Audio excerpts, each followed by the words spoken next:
Assalamualaikum warahmatullahi wabarakatuh. Bertemu lagi dalam pembelajaran seni budaya. Bahasan kita kali ini mengenai proses berkarya seni rupa. Sebelum belajar, pastikan kalian sudah berdoa terlebih dahulu. Ya, bagi yang belum, silahkan untuk berdoa.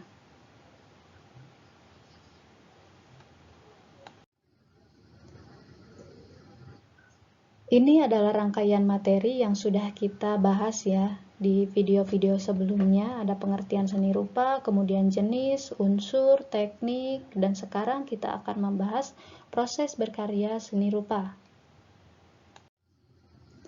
Nah, sebelumnya kita perhatikan dulu ya. Kalian dalam kehidupan sehari-hari pasti sering melihat karya seni rupa 2 dimensi ya. Ya, pernah tidak memperhatikan untuk sampul buku saja, misalkan ya, sebagai contohnya sampul buku lah ya. Untuk pelajaran matematika kan akan berbeda sampulnya dengan pelajaran IPA ya. Sesuai dengan judulnya, matematika itu kan di dalamnya pasti mengandung unsur angka gitu, hitungan, pengukuran, dan lain-lain. Sedangkan untuk IPA judulnya saja kan ilmu pengetahuan alam, berarti bahasannya mengenai alam gitu. Itu tampak juga dari sampulnya ya. Jadi kita bisa melihat suatu buku itu dari sampulnya, kita bisa mengenali ini buku tentang apa gitu. Kemudian pada saat kita mencari tahu tentang idola kita, misalkan ya, mau itu dalam negeri ataupun luar negeri gitu ya, gitu, kita kan ada kalanya ketika di mesin pencari, misalkan di Google ya, kita mencari tentang idola A, B, atau C gitu, yang muncul kan ada kalanya tidak hanya fotonya saja ya, tapi juga ada bentuk karikaturnya, bentuk kartunnya, atau bentuk modifikasi lainnya ya. Nah, kemudian karya seni rupa itu tidak ada begitu saja ya, tapi melalui suatu proses panjang terlebih dahulu ya. Adanya suatu karya yang kita nikmati sehari-hari ini gitu ya, mau itu rupa murni maupun terapan gitu, itu melalui proses yang cukup panjang terlebih dahulu sebelum karya itu ada. Nah, ini adalah tahapan berkarya seni rupa 2 dimensi, dimulai dari adanya ide atau gagasan ya, kemudian beranjak ke pemilihan bahan, media, alat, dan teknik dalam berkarya, lalu jadilah suatu karya seni rupa. Nah, ide atau gagasan ini bisa didapat dari mana sih gitu ya. Itu bisa didapat dari kegiatan membaca, menonton, maupun mengunjungi pameran seni ya. Dari kegiatan-kegiatan tersebut kan itu bisa menambah pengalaman dan pengetahuan kita ya. Jadi pada saat kita membaca, tergantung jenis bukunya apa, itu kan berarti kita menambah informasi ya. Begitu juga saat menonton dan mengunjungi pameran. Atau bisa juga kita melakukan pengamatan secara langsung ya. Untuk contoh di sini adalah kita bisa mengunjungi kebun binatang ya. Di sana kan ada banyak sekali jenis binatang ya, dari yang binatang di air, kemudian di darat, maupun yang dapat terbang ya, jadi yang di udara gitu. Nah, itu bisa kita jadikan sebagai inspirasi kita dalam berkarya. Kemudian yang terakhir bisa juga melalui kegiatan ya, bermimpi gitu.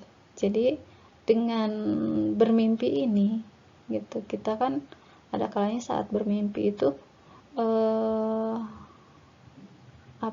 ada bentuk atau perwujudan-perwujudan yang cukup menarik ya gitu.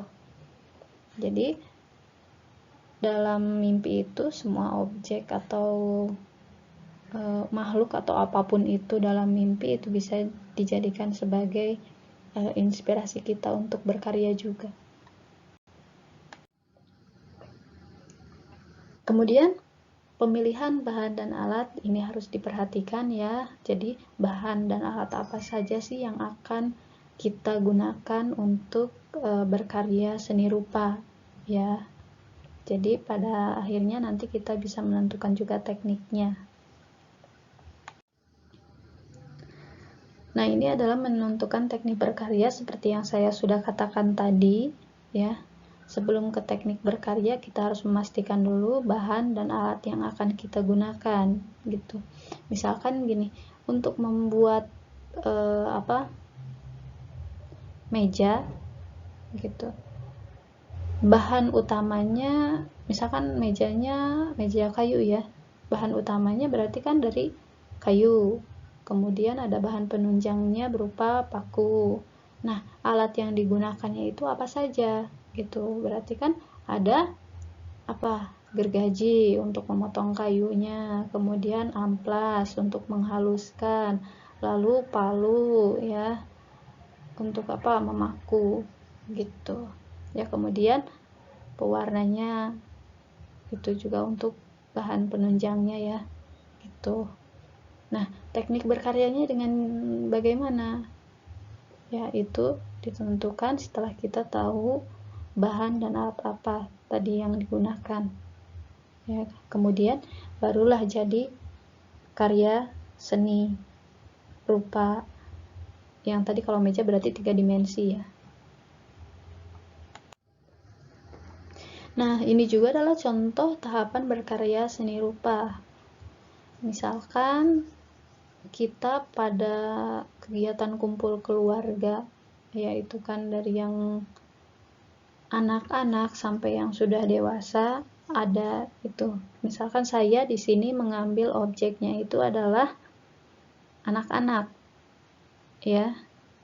Jadi mereka sedang bermain, saya abadikan berupa foto, kemudian saya pilih bahan dan alat serta teknik yang akan saya gunakan untuk berkarya, lalu jadilah karya 2 dimensi tersebut ya. Nah, ini adalah latihan berkarya dengan membuat karya seni rupa 2 dimensi ya, dengan cara melihat model benda mati atau disebut juga dengan still life ya. Kita pertama itu menentukan objeknya. Ya, di sini ada vas bunga dan bunga. Kemudian ini menentukan pencahayaan ya, mohon maaf ini ada kekeliruan. Nah, ini pencahayaannya itu bisa pencahayaan dari alam gitu ya. Ada juga pencahayaannya itu dari lampu gitu atau benda-benda lain yang memancarkan cahaya. Kemudian kita menentukan alat dan bahan kita untuk berkarya, lalu membuat sketsa sehingga nanti kita dimudahkan dalam pembuatan karyanya ya gitu. Jadi digunakan goresan yang halus sebagai panduan kita untuk memastikan bahwa sudah betul nih kita ingin bentuknya seperti ini dan penempatannya begini gitu. Kemudian kita membuat warna dasar terlebih dahulu ya, jadi tidak langsung ke pengaturan gelap terangnya, tapi kita mewarnai terlebih dahulu secara keseluruhan, baru nanti setelah diwarnai kita membuat unsur gelap terangnya ya, dan setelah itu membuat efek pencahayaan. Itu ada pantulan-pantulan ya, seperti yang gambar ini itu ada pantulan di gelasnya, di vas bunganya. Kemudian yang terakhir adalah finishing. Jadi untuk finishing ini kita memastikan agar karya kita bertahan lama ya, jadi terhindar dari luntur dan lain-lain yang dapat merusak karya kita. Nah, terima kasih. Begitulah penjelasan mengenai proses berkarya seni rupa. Sampai jumpa lagi di pembelajaran berikutnya.